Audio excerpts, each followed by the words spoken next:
अयोध्याकांड 2 देखी व्याधी असाध नृपू परेऊ धरणी धुनी माथ कहत परम आर्त बचन राम राम रघुनाथ। राजांनी पाहिले की रोग असाध्य आहे, तेव्हा ते अत्यंत आर्तवाणीने हाय राम हाय राम हाय रघुनाथ असे म्हणत व डोके आपटून घेत जमिनीवर कोसळले। व्याकुल राऊ शिथिल सब गाता करिनी कलपत्तरू मनहु निपाता कंठू सुख मुख आवन बानी जनु पाठिनु दीन बिनु पानी। राजा व्याकुळ झाले होते, त्यांच्या संपूर्ण शरीरातील त्राणच गेले होते।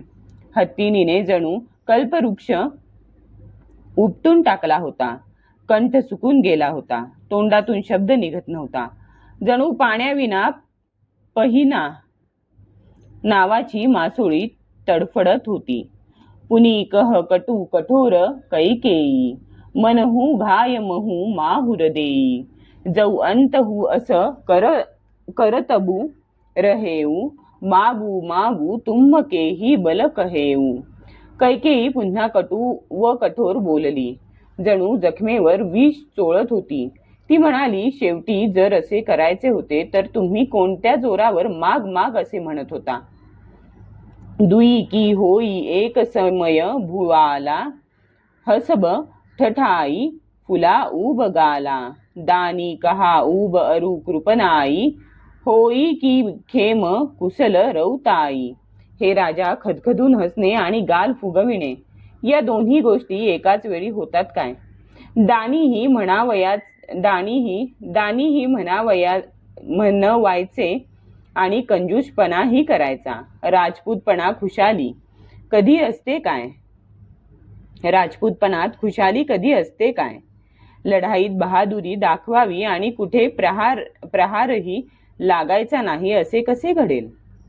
छाडऊ बचनू की धीरजू धरहू जनी अबला जिमी करुणा करहू तनुतीय तनय धामू धनु धरणी सत्यसंध कहू तृण समबरणी। एक तर प्रतिज्ञा सोडून द्या किंवा धीर धरा, असे अबलेप्रमाणे रडत व डोके आपटत बसू नका। सत्यव्रती पुरुषाला शरीर, स्त्री, पुत्र, घर, धन आणि पृथ्वी हे सर्व गवताच्या काडीप्रमाणे तुच्छ आहे असे म्हटले जाते। मरम बचन सुनी राऊ कह कहू कछु दोषू न तोर लागेऊ तोही पिसाच जिमी कालू कहावत मोर। कैकेयीचे मर्मभेदी शब्द ऐकून राजे म्हणाले, तुला हवे ते म्हण, तुझा काही दोष नाही। माझा मृत्यू पिशाच होऊन तुझ्यात शिरला आहे, तोच तुझा बोलविता धनी आहे। सहत न भरत भूपतही भोरे विधी बस कुमती बसी जिय तोरे सो सबू मोर पाप परिणामू भयऊ कुठाहर जेही विधी बामू। भरताला चुकूनही राजपदाची इच्छा नाही। दुर्दैवाने तुझ्याच मनात दुर्बुद्धी झाली आहे। हे सर्व माझ्या पापांचे फळ होय, त्यामुळे विधाता अवेळी प्रतिकूल झाला आहे। सुबस बसी ही फिरी अवध सुहाई सब गुणधाम राम प्रभुताई करिहही भाई सकल सेवकाई होई ही तिहू पूर राम बडाई। तू उद्ध्वस्त केलेली ही सुंदर अयोध्या पुन्हा व्यवस्थितपणे बसेल आणि समस्त गुणांची खाण असलेल्या श्रीरामाची सत्ता सुद्धा प्रस्थापित होईल। सर्व भाऊ त्याची सेवा करतील आणि त्रैलोक्यात त्याची महत्ता वाढेल। तोर कलंकू मोर पचिताऊ मु एहू न मिटीही न जाईही काऊ अब तोही नीक लाग करू सोई लोचन ओट बैठू मुहू गोई। फक्त तुझ्यावरील कलंक व माझा पश्चाताप मेल्यानेही नाहीसा होणार नाही, तो कशाही प्रकारे जाणार नाही। आता तुला बरे वाटेल ते कर, तोंड लपून माझ्या डोळ्याआड बैस, मला तोंड दाखवू नकोस। जब लगी जियऊ कहू करजोरी, तब लगी जनी कछु कहसी बहोरी, फिरी पछी तई हसी अंत अभागी, मारसी गाई नहारू लागी. मी हात जोडून सांगतो की जोपर्यंत मी जिवंत आहे तोपर्यंत आता आणखी काही बोलू नकोस. अगं अभागिनी, शेवटी तुला पश्चाताप करावा लागणार, कारण चमड्याची वादी बनविण्यासाठी तू गोहत्या करीत आहेस. दो परेऊ राऊ कही कोटी विधी काहे करसी निदानू, कपटसयानी न कहती कछु जागती मनहू मसानू. राजे अनेक प्रकारे समजावून म्हणाले, तू हा सर्वनाश का करीत आहेस? आणि ते जमिनीवर कोसळले. परंतु कपट करण्यात चतुर कैकेयी काही बोलली नाही. जणू ती स्मशानात मौन बसून प्रेत मंत्र सिद्ध करीत होती. राम राम राम राम रट बिकल भुआलू, जनु बिनु पंख बिहंग बेहालू, हृदय मनाव भोरू जनी होई, राम ही जाई कहे जनी कोई. राजा राम राम असे घोकत होता. राजा राम राम असे घोकत होते व पंख कापलेल्या पक्षाप्रमाणे व्याकुळ झाले होते. त्यांना वाटत होते की सकाळ होऊ नये आणि कुणी जाऊन श्रीरामांना ही गोष्ट सांगू नये. उदऊ करहू जनी रवी रघुकुल गुर, अवध बिलोकी सूल सोई ही ऊर, भूप प्रीती कैकई कठिनाई, उभय अवधी विधी रची बनाई. हे रघुकुलाचे मूळ पुरुष सूर्य नारायणा, तुम्ही उद्या उगवू नका. अयोध्या व्याकुळ झालेली पाहून तुम्हाला फार दुःख होईल. राजांचे प्रेम आणि कैकेयीची निष्ठुरता ही दोन्ही विधात्याने दोन टोकाची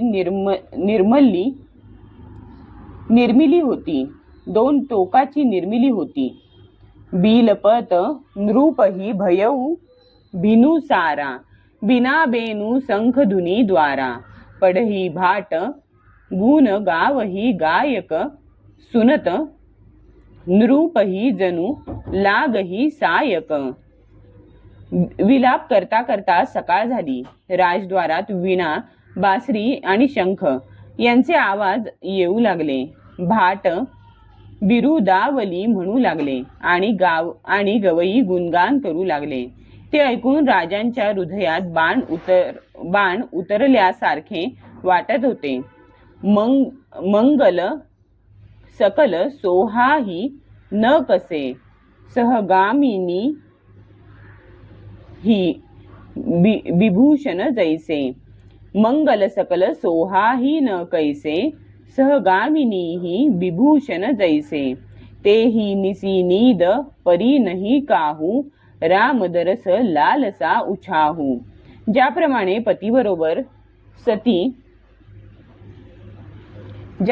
पतीबरोबर सती व्हायला निघालेल्या स्त्रीला आभूषणे आवडत नाहीत, त्याप्रमाणे राजाला ही मंगलवाद्ये आवडत नव्हती.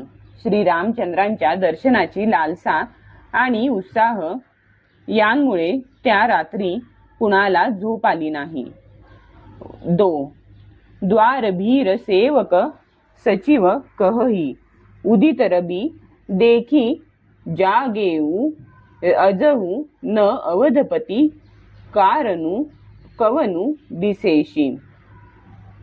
राजद्वारावर मंत्री व सेवकांची गर्दी झाली. सूर्य उगवलेला पाहून ते म्हणाले की असे काय कारण घडले की अयोध्यापती दशरथ अद्याप मागे झाले नाहीत.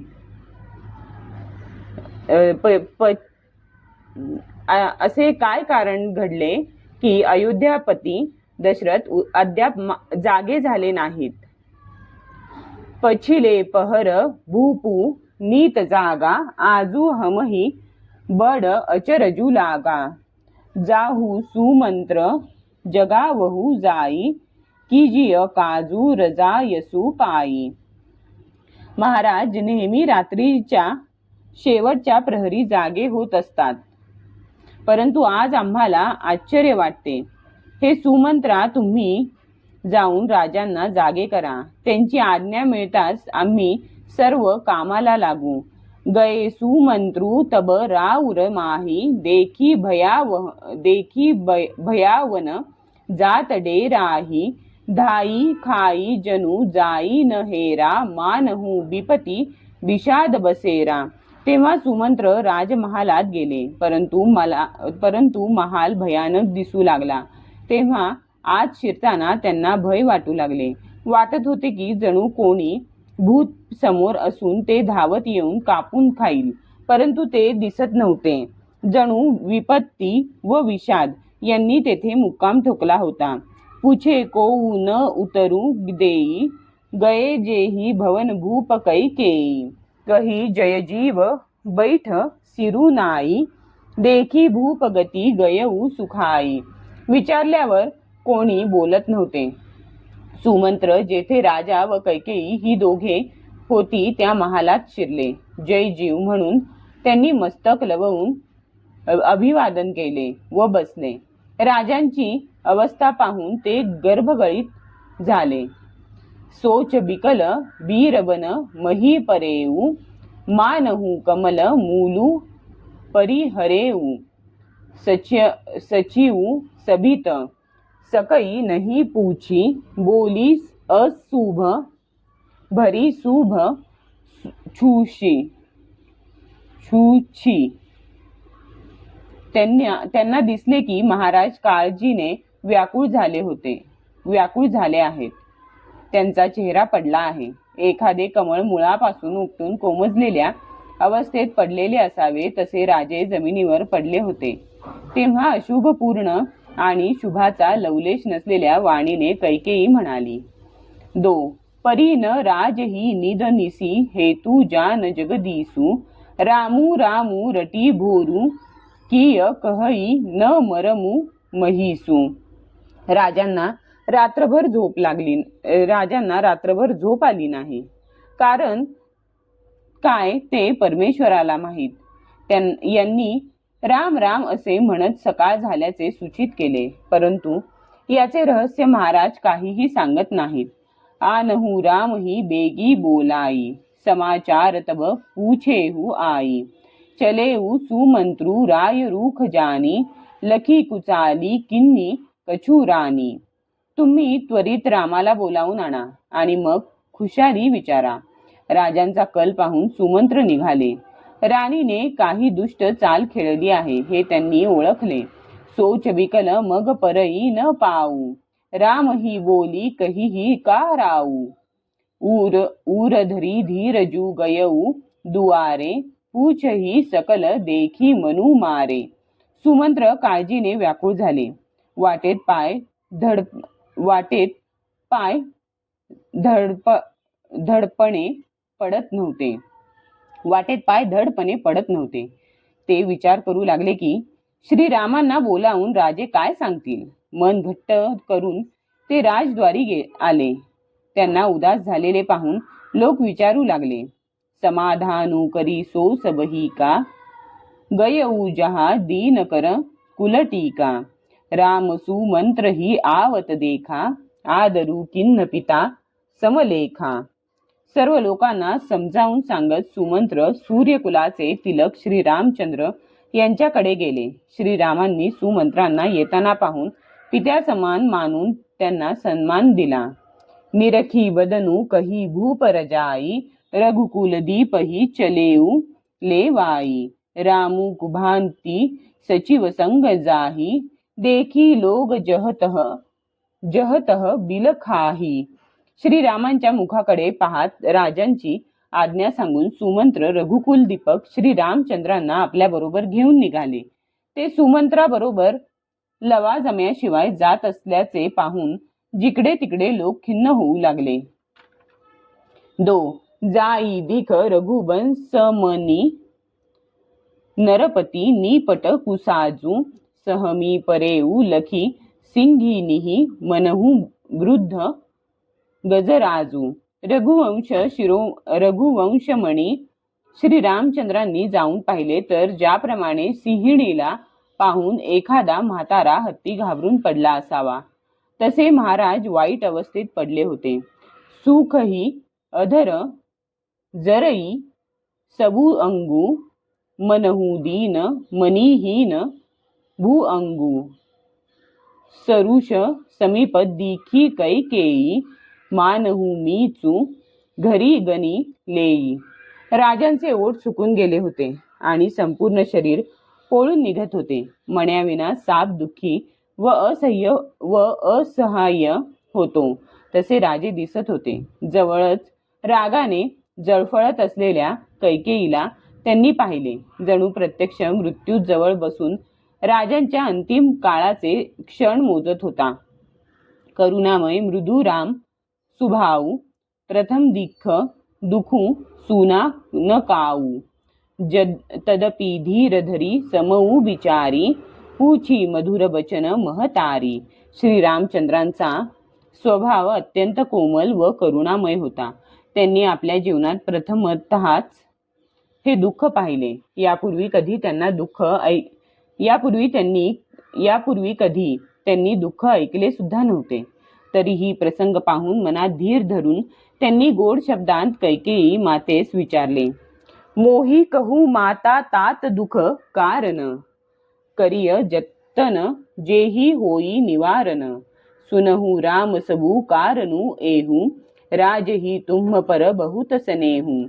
हे माते, मला बाबांच्या दुःखाचे कारण सांग, म्हणजे ते दूर करण्याचा मला प्रयत्न करता येईल.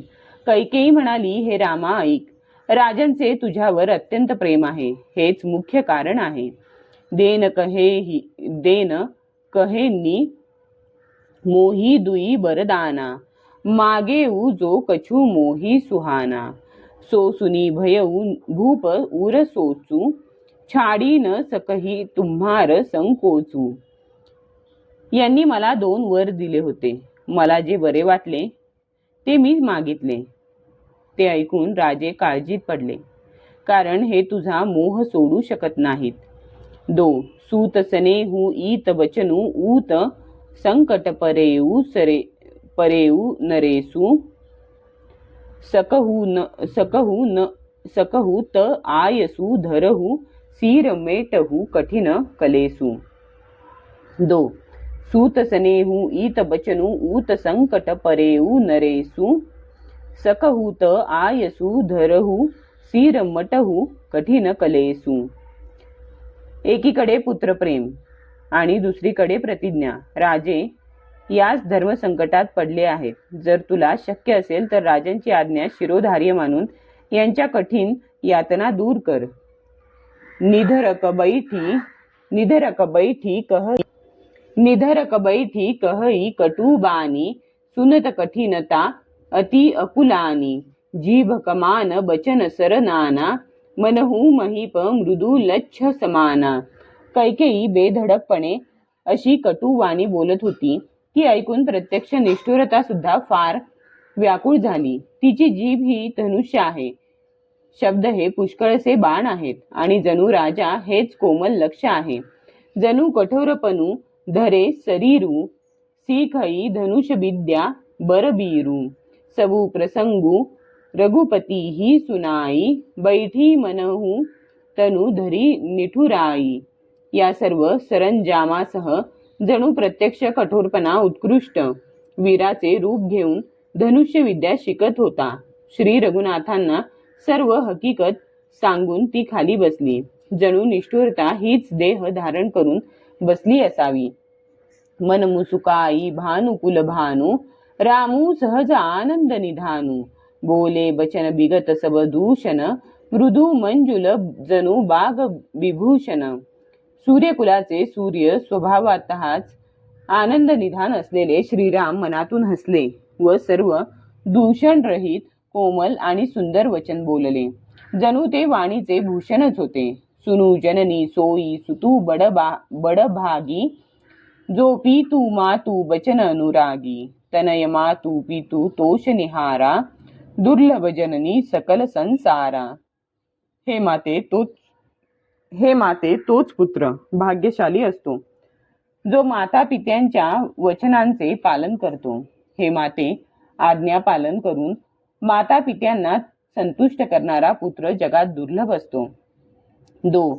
मुनिगण मिलनु बिसेशी बनसबही भाती हित मोर तेही महपितू आयसू बहुरी संमत जननी तोरी. वनात गेल्यामुळे खास करून मुनींच्या भेटी होतील. त्यात सर्व प्रकारे माझेच कल्याण आहे. त्यातही वडिलांची आज्ञा आणि माते तुमची संमती आहे. भरतू प्राणप्रिय पावही राजू विधी सबबिधी मोही सनमुख आजू.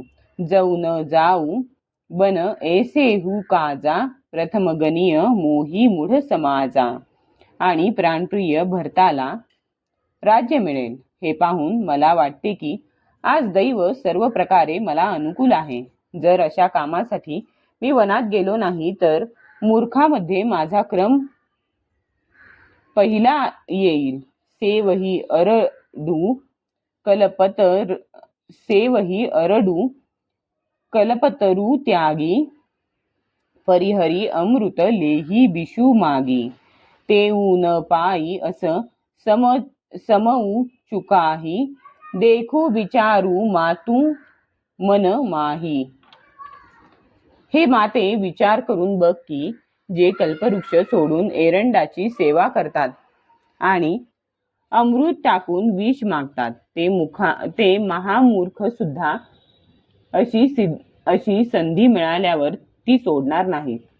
अंब एक दुखू मोही बिसेशी निपट बिकल नरनायकू देखी. थोरी ही बात पितही दुख भारी होती प्रतीती न मोही महतारी. आई मला फार दुःख वाटते ते महाराजांना अत्यंत व्याकुळ झाल्याचे पाहून. एवढ्या लहानशा गोष्टीसाठी बाबांना इतके मोठे दुःख वाटावे यावर माझा विश्वास बसत नाही. राऊ धीर गुण उदधी अगाधू भा मोही ते कछु बड अपराधू.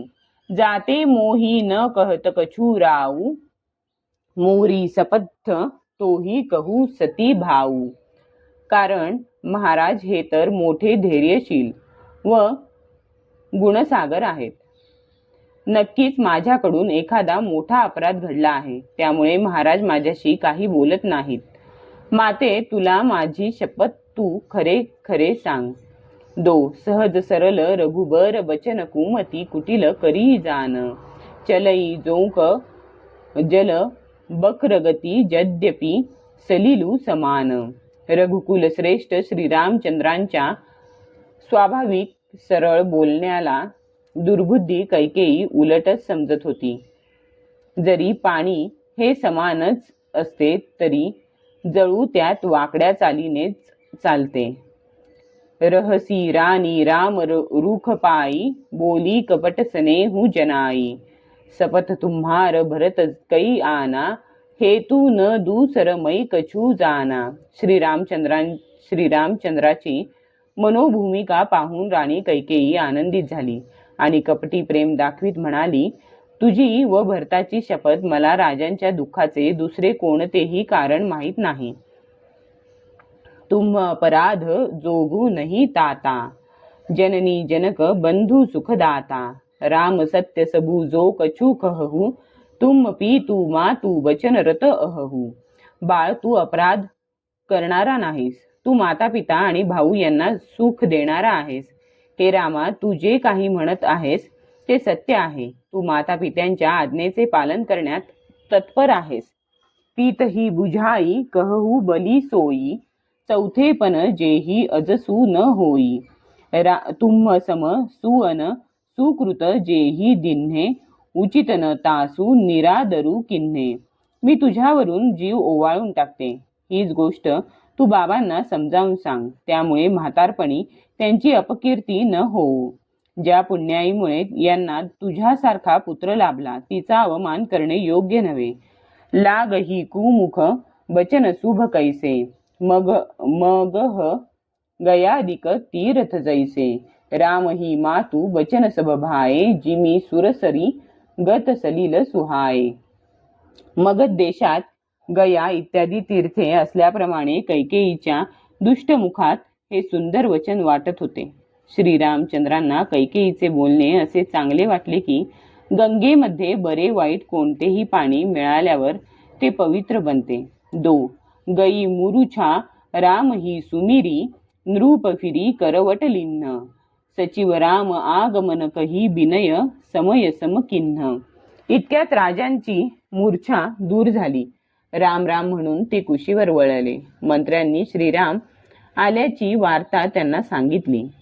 अवनी अकनी रामू पगू धारे धरी धीरजू तब नयन उघारे सचिव संभारी राऊ बैठारे चरण परत नृप रामू निहारे. श्रीराम आल्याचे ऐकताच राजांनी धीर धरून डोळे उघडले. मंत्र्यांनी राजांना धरून बसविले. श्रीराम आपल्या पाया पडत आहेत हे राजांनी पाहिले. लिये स्नेह बिकल ऊर लाई गैमनी मनहू फनिक फिरी पाई राम ही चितई रहेऊ नरनाहू चला बिलोचन बारी प्रभाऊ. प्रेम विभळ झालेल्या राजांनी श्रीरामांना हृदयाशी धरले. जणू आपले हरविलेले रत्न सापाला पुन्हा मिळाले. राजा दशरथ श्रीरामांना पाहतच राहिले. त्यांच्या डोळ्यांतून अश्रूंचा प्रवाह वाहू लागला. सो कबिबस कछू कहे न पारा हृदय लगावत बारही बारा बिदिही मनाव राऊ मन माही जेही रघुनाथन कानन जाही. अत्यंत शोकाकुल झाल्यामुळे राजा काही बोलू शकत नव्हते. ते वारंवार श्रीरामचंद्रांना हृदयाशी धरत होते आणि रघुनाथ वनात जाऊ नये अशी मनात ब्रह्मदेवांची आळवणी करीत होते. सुमिरी महेशही कहई निहोरी बिनती सुनहू सदा शिव मोरी आसुतोष तुम अवढर दानी आरती हरहू दीन जनु जानी. मग महादेवांचे स्मरण करून त्यांची प्रार्थना करीत ते म्हणाले, हे सदाशिवा, माझी विनंती ऐका. तुम्ही पटकन प्रसन्न होणारे आशुतोष आहात आणि मागेल ते देणारे आहात. म्हणून मला आपला दीन सेवक मानून माझे दुःख दूर करा. तुम प्रेरक सबके हृदय सोमती राम ही देहू बचनू मोर तजी रहही घर परिहरी सीलू सनेहू. तुम्ही प्रेमक रूपाने सर्वांच्या हृदयात वास करता. माझे वचन मोडून आणि शील सोडून घरातच राहण्याची बुद्धी तुम्ही श्रीरामाला द्या. अजसू होऊ जग सूजसू नसाऊ नरक परौ बरू सूरपुरु जाऊ सब दुख दुसह सहावहू मोही लोचन ओट रामू जनी होही. जगात अपकीर्ती हो किंवा सुकीर्ती नष्ट हो, पापामुळे मी नरकात पडो किंवा स्वर्गात जाओ, वाटल्यास सर्व प्रकारची दुसह दुःखे मला सहन करायला लावा, परंतु श्रीराम माझ्या डोळ्यानाड जाऊ नये. असमन गुणही राऊ नाही बोला ती परपात सरीस मनू डोला रघुपती पीतही प्रेम बस जानी पुनी कछू कहीही मातू अनुमानी. राजे अशा प्रकारे मनात विचार करीत होते, बोलत नव्हते. त्यांचे मन पिंपळाच्या पानासारखे सळसळत होते. श्री रघुनाथांनी पाहिले की वडील प्रेम विव्हळ झाले आहेत आणि अंदाज केला की कैकेयी आणखी काही बोलली तर वडिलांना दुःख होईल. देश काल अवसर अनुसारी बोले बचन बी नित बिचारी तात कहू कछू करऊ ढीटाई अनुचितू क्षमब जानी लरिकाई. म्हणून देश काल आणि प्रसंगानुरूप विचार करून श्रीराम नम्रपणे म्हणाले, हे तात, मी बोलतोय ते धारिष्ट्य आहे. या अनौचित्याला माझे लहानपण समजून क्षमा करा. अति लघु बात लागी दुखू पावा काहू न मोही कही प्रथम जनावा. देखी गोसाई पूछिऊ माता सुनी प्रसंगू भय सीत लगाता. या अगदी क्षुल्लक गोष्टीसाठी तुम्हाला इतके दुःख सहन करावे लागले. मला कोणी या गोष्टीचा पत्ताच लागू दिला नाही. महाराज, तुमची ही अवस्था पाहून मी मातेला विचारले. तिने सर्व प्रसंग सांगितलेला ऐकून माझे समाधान झाले.